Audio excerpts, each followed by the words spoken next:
Orson Productions présente Quand tu clubais, épisode 4. 12 €. N'oublie pas ton ticket. À tout à l'heure.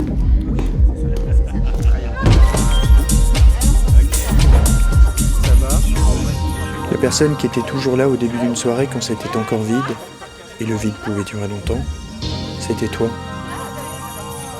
Tu arrivais en solo ou avec quelqu'un d'aussi nerd que toi. Les gens soucieux de leur image, qui avaient plein d'amis et de choses à faire, arrivaient tard, faisaient du bruit et prenaient toute la place. Tu n'étais pas pareil.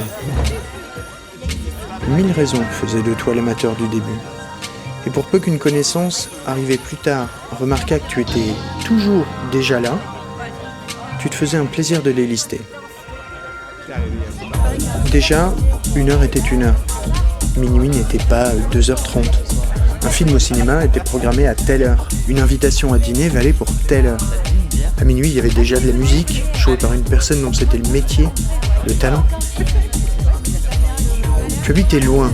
On ne prend pas des trains de banlieue à 2h du matin. Tu n'aimais pas les apéros en appart, être statique, échanger avec des gens bavards sur des sujets qui ne t'intéressaient pas, subir les choix musicaux de personnes qui fréquentent les warehouses les plus pointus mais ne dansent que sur les tubes de leur adolescence quand elles sont dans moins de 60 mètres carrés, ne pas faire de vrais repas. En arrivant au début, on ne faisait jamais la queue. L'insensibilité de tes congénères à cet air du monde me laissait de te surprendre.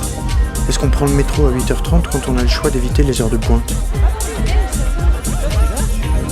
On avait de la place pour danser. Tu n'avais pas tellement besoin de place pour danser néanmoins. Tu sirotais lentement une pinte près d'un pilier la plupart du temps. Et quand la foule commençait à t'encercler, c'était cuit. On pouvait profiter de toute la soirée et pas seulement de la dernière partie. Ce motif était caduc pour être honnête. Plus ça allait, plus tu quittais les soirées tôt. À ce stade de la nuit, les clubbers n'étaient pas encore des déchets. Plus important que tout, on montrait son soutien à la scène. C'est bien de fumer.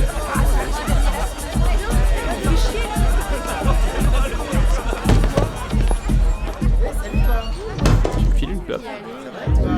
Tu aimais dénicher les DJ qui méritaient d'être connus.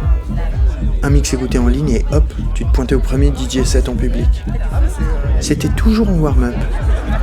Les DJ de warm-up finissaient par te repérer malgré ta discrétion. Il n'y avait rien d'autre à voir sur la piste. Tu ne savais pas trop si tu leur inspirais de l'embarras ou de la sympathie. De l'embarras, comme lorsqu'on arrive en premier à une fête d'anniversaire de camarades du collège et qu'on reste seul durant d'interminables minutes, en face à face avec le roi ou la reine de la fête, et ses parents tout aussi gênés qui tentent de maintenir une conversation. Tu avais parfois l'impression que les DJ évitaient de lever la tête de leur platine pour ne pas croiser ton regard. Ou de la sympathie, puisqu'après tout vous aviez des atomes crochus, au-delà de la musique. Comme toi, la plupart des DJ étaient des personnes qui n'auraient jamais dû sortir de leur chambre d'ado, entourées de leurs gadgets et de leurs passions solitaires. Mais qu'un mystérieux magnétisme, était-ce la lune, l'alcoolisme, le rachat adulte des teenagers pas cool, poussait à des heures indues, là où les basses cognent dans le ventre des hordes de jeunes personnes survoltées. Ah, mais j'ai trop envie de danser, viens.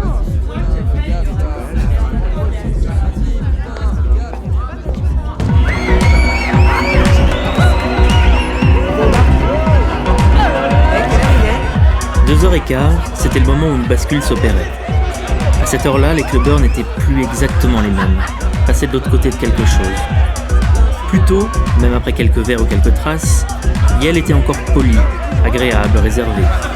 Leur maintien était stable, leur posture droite, leur diction cohérente, leur dignité intacte. L'alcool, les drogues, bien sûr, évidemment, mais aussi sans doute une influence que seule la nuit et la lune peuvent avoir et qui rapprochait les clubbers des loups-garous, des gremlins, des marais et des poules. Passé 2h15, c'était comme si le troc du sommeil contre la fête incluait le sacrifice d'une partie du soi convenable et faisait de chacun et chacune un monstre.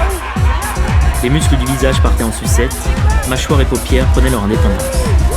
Chaque geste portait plus loin que l'intention, entraînant un effet de bousculade généralisé qui n'allait cesser que lors de la dispersion de la foule au matin. La brusquerie était partout, souvent inoffensive, quelquefois offensante, dans l'éclat de rire suscité par un propos que la personne ricanant n'avait pas entendu, dans le bras tendu, comme pour empoigner un col, juste pour attirer l'attention au bar, dans des piques lancées gratuitement, des questions indiscrètes, des avances lourdes, des logorées sans le moindre filtre, des tirades devant les vigiles qui, impassibles, indiquaient alors le chemin de la sortie. Dans ces trajectoires rapides, hardies et diagonales, bras dessous avec des complices, à travers tout l'édifice, toutes les salles qu'il pouvait compter, et à travers surtout, car que serait la fuite d'Égypte sans la traversée de la mer Rouge à pied, le Dance Dance Floor, qui, pas biblique pour un sou, ne s'ouvrait sur le passage de personne. Plein qu'il était de ces individus, envisagés à tort comme des obstacles modestes, aussi facilement déplaçables que des balles de mousse. Des clopes ? Bah viens, on va fumer.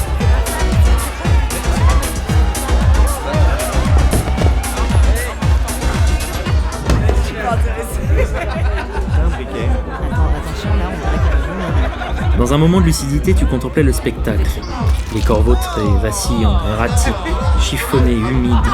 L'épuisement généralisé comme dans une émission de télé-réalité sur le dépassement de soi. Et tu constatais intérieurement, dépité, c'est n'importe quoi. Ce que j'ai fait, c'est un JO, je crois. Dans un second moment de lucidité, tu savais que tu figurais aussi sur ce négatif sordide du glamour de la nightlife. Désolé pour vendredi soir, lol, écrivais-tu à tes amis le dimanche. Allez, on va danser. Excuse ma pote,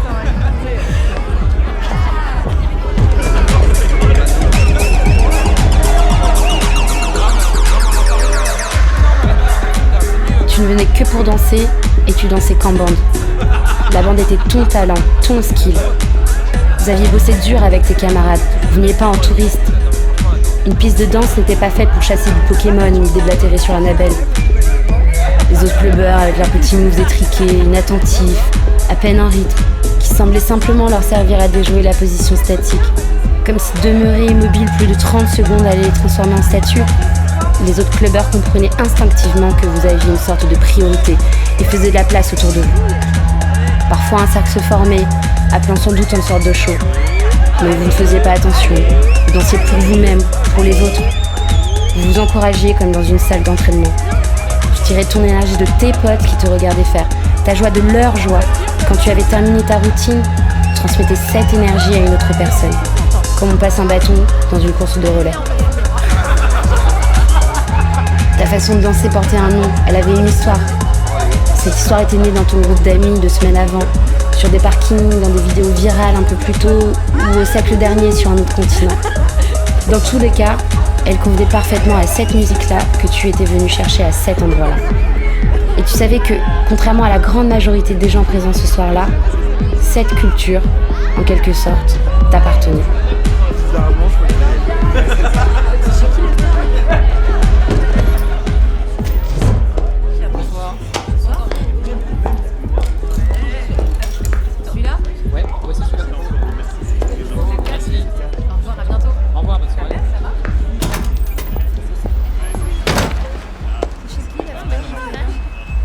Quand tu clubais est un podcast Orson Productions, adapté du livre Quand tu clubais, écrit par Cram, avec les voix de Romain Mallet, Vincent Poisson et Brigitte Caillal. Musique, Von Zeit zu Zeit sehr ich den alten gern de Herb LF, Dragon Pomme Z de Polo & Pan et Birdcage de Human. Réalisation Romain Mallet, habillage musical Samuel Sapin pour Merveilleuse Identité, sound design Arthur Maître.